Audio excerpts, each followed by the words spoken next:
Здравствуйте! Здравствуйте! Проходите в гости, дорогие!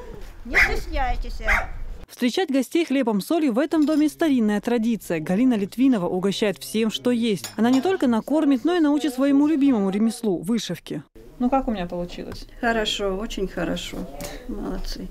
Маляр, дезинфектор, санитарка, медсестра. С таких профессий начинала свой трудовой путь Галина. Но большую часть жизни женщина посвятила работе на железной дороге – почти 25 лет. Укладывала шпалы наравне с мужским коллективом. Тяжело, но песни подпевала, и я старалась, и мне как будто легко вот это все делать. Очень легко было мне.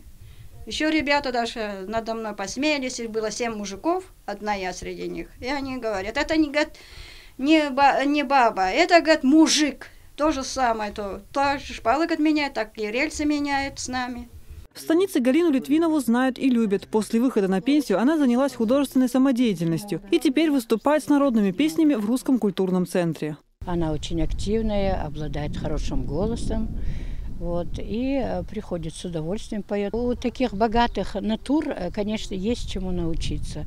Вот она детям часто рассказывает о том, как надо дружить с людьми, потому что работа на железной дороге, она имела коллектив там интернациональный, она до сих пор общается. Дети Галины уже давно обзавелись собственными семьями и живут отдельно. В полном составе семья Литвиновых соберется на Пасху. Женщина уже обдумывает меню, чтобы в очередной раз удивить своих родных кулинарными шедеврами. Елизавета Чепханова, Стаймир Хаджиев, Тамерлан Арсунукаев. Новости.